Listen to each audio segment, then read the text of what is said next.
Hello, welcome to this week's episode of Shaping Your Future weekly video series. Today I want to talk to you about something that is one of my favorite things that I do with clients and with individuals, and that is remembering the future. Now, before you turn the video off, I'm going to unpack this a little bit and walk you through the process so that you can actually start to do this on your own as well. Here's how we remember the future. I'm going to first start out by pointing out that hindsight is 20/20. Yes, it took a futurist to point out the obvious.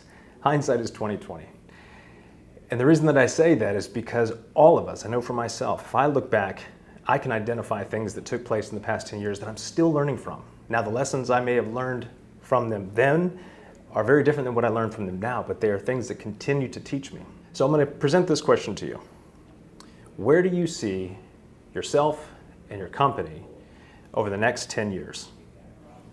So now I'm going to point out something that is also obvious, at least it's obvious to me and to most futurists, and that is that foresight is also 20/20.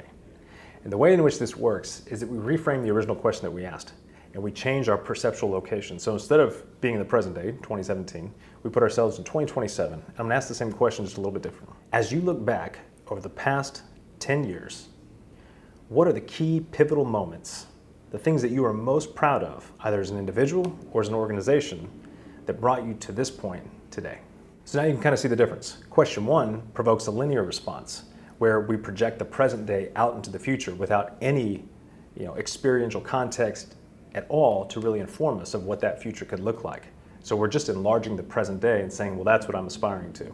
Question number two, on the other hand, provokes a more complex response, where we can start to remember or envision the smells, the weather, the things that were most important, because we've removed the day-to-day obstacles, the things that are stressing us out that often cloud our vision of even things that we need to get done tomorrow. And that's the difference here, is that if you remove yourself from the present day burdens, what many people have referred to as the tyranny of now, and you put yourself into a future context, you have nothing to lose. You only have things to gain. And the greatest thing that you have to gain there is greater clarity on what it is that you ultimately want to be most proud of in 10 years.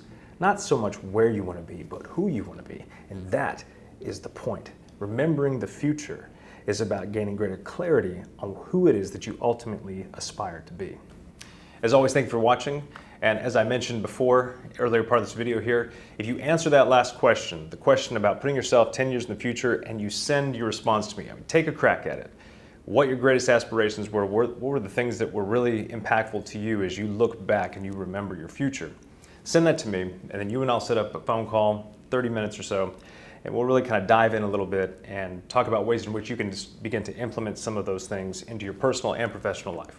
And of course, if you haven't subscribed to this video series already, I encourage you to click the button below and also share this video series with anybody that you feel would find value in having this come to them once a week. If you'd like to find out more about me and my work, you can check out my site at thejarednicholsgroup.com. And of course, if you'd like to contact me directly to talk about ways in which you can implement not only these strategies, but some of the other strategies mentioned in the previous videos, either to yourself personally or to your organization, then contact me directly either by email at jared@thejarednicholsgroup.com or at the number listed below. Thanks. Look forward to seeing you next week.